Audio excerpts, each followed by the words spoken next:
It'll be one to go this time by. Coming to the green, buddy, coming to the green. Let's go get him. Go, go, go, go, go, go, go! Get your motor running. Head out on the highway. Come back downstairs. Dustin, Tom Jensen. Over here to Jake. Go ahead.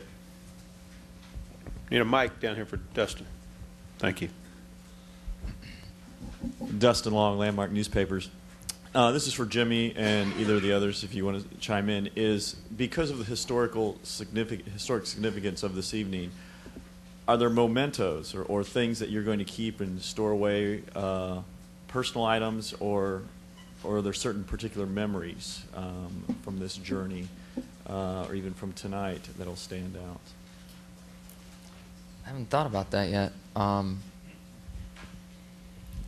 I don't know, but typically, yes, like we hang on to different things. He's keeping the car, he said. I haven't put any thought to that. Suits, helmets, gloves, shoes, things like that I've had. Great photos, the experience in New York.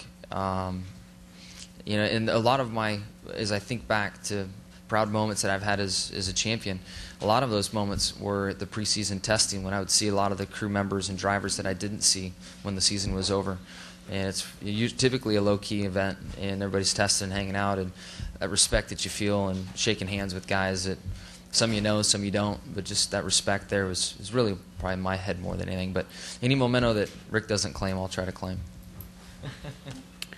All right, we'll go right now to Tom Jensen, Jake, and then Claire. This is for Chad. Chad, Rick says you're always looking ahead, so I'm going to ask you a forward-looking question. Last year, you guys skipped the Atlanta test to concentrate on the chase, and you came out and you were behind at Las Vegas, and you said, I believe it was to the first Texas race before you felt you were up to speed on the mile and a half.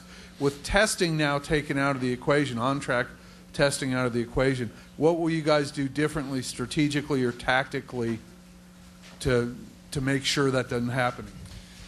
Well, obviously, we've got to wait to see how it all shakes out. There's nothing down in print yet. We got to see exactly what the restrictions are. 100%. See what that is. Once we see that and we can identify it and see what we can and cannot do, obviously our simulation programs are going to have to get a lot more efficient. Our wind tunnel testing is going to have to get a lot more efficient. Our 7-post facility is probably going to have to be, not that it doesn't run all the time now, but it's going to probably have to have some modifications to correlate more to what we see at the actual racetrack. It's going to be tough.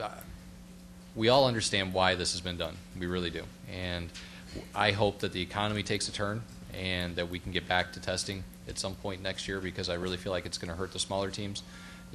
There's nothing that helps a small team, because when I worked in Melling, we only had 20-some guys. And so I know what it's like to have a small team and compete against the Hendrick Motorsports guys and the Roush guys. And the only way that you can get better is to be on the racetrack. And, just because you don't have the other resources to use. So I'm hoping that the economy takes a turn and we can get these guys back on the racetrack where they need to be. All right, we'll go now to Jay, Claire, and we'll see who else has one. Go ahead, over here. Jay Pennell, HardcoreRaceFans.com. After the first 5 races this year, you guys were 13th in points. A lot of people were asking, what's wrong with Hendrick Motorsports. At that point, how confident were you that you could be sitting here tonight, and what steps did you guys take individually and as a team to rebound from that and be where you are right now? I don't think we felt like we wouldn't have a shot at the championship, but we knew we needed to get things together. It just took a team effort of testing, of R&D from the engine shop, from chassis, body, all the departments. Just everybody had to buckle down and find out where the speed was. Just keep things, keep it simple. We had to really find out where to work and what to work on, and it takes a while. When you're off base, it takes a while to, 1, recognize you're off base, 2, find out what the problem is, and 3, start working in that the new areas and find speed. So it just took us a little time, and we got things turned around and got into a comfortable position to transfer into the chase. And as the season went on, I mean, we just kept getting stronger and stronger, and understanding the car better and better from my standpoint of driving it to setting it up, power curves of the engine, all the things that we needed. So just a group effort. Let's go to Claire. Claire Belang, XM. Jimmie, you're talking about wanting to win another championship in that drive already, and I mean, it's just the night of winning your third back-to-back championship. How do you bring yourself down and then ramp yourself back up? I mean, you can't possibly go into the off-season that hungry already. How do you mentally do that? I think for a driver, it's much easier than crew chiefs. Definitely the crew chief and the crew guys. I get to get away from Monday to Wednesday. Yeah, I have some responsibilities, but I don't have to get back in the pressure cooker until Friday morning. Where these guys, the most important track is extremely important, but a lot of the stuff's won Monday to Thursday.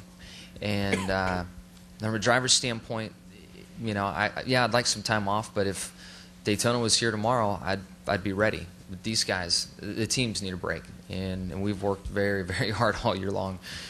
So I'll take some needed time off as well. But when things are going well, you just want to keep going. Maybe if we didn't finish like we did, we'd want some time off. But we're in it on a high, and I would be eager to go, but these guys need some time.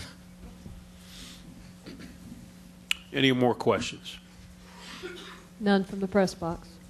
We are clear. Congratulations to the number 48 everybody. team. Thank you.